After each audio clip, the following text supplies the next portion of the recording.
My name's Wroblaski. I'm in the Beverly Hills office. I'm the consignment director in the jewelry department here. I originally started because I have this fascination with metals, and so I started doing a lot of silver smithing work, and then I was intrigued by stones, rocks. I went to pursue my Graduate Gemologist degree through GIA. Even though I'm surrounded by fine jewelry and all, I personally love Victorian, usually silver, jewelry, and arts and crafts era. I like unusual. I know this sounds a little odd, but I prefer a lot more character, color, something that tells a story.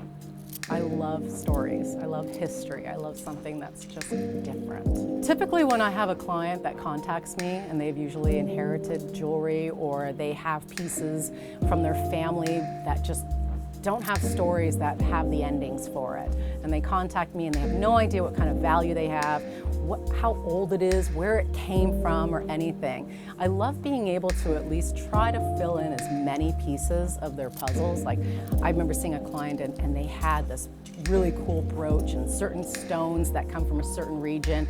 And when I looked at this piece and I was able to decipher where they came from, I said, did your family ever happen to live in Austria? They're like, as a matter of fact, they did. They lived in Austria first and then moved to other parts of Europe, made their way to America. So I was able to kind of fill in some of the blanks as to who these pieces could have potentially belonged to. And even if it may not be like, you know, the Maharaji's jewels or anything, it's something important to them. And I always figure, if this was my mom reaching out to somebody, I would want to be able to complete as much as possible their understanding of what they have, so at least they can go forward knowing how to proceed. Especially jewelry. Jewelry is so sentimental.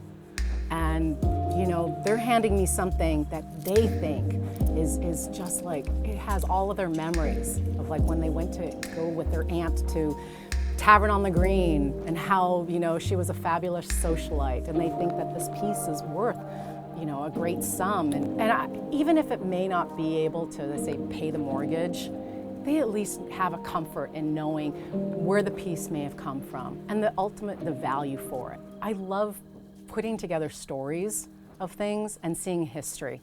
I love seeing history in tiny little masterpieces.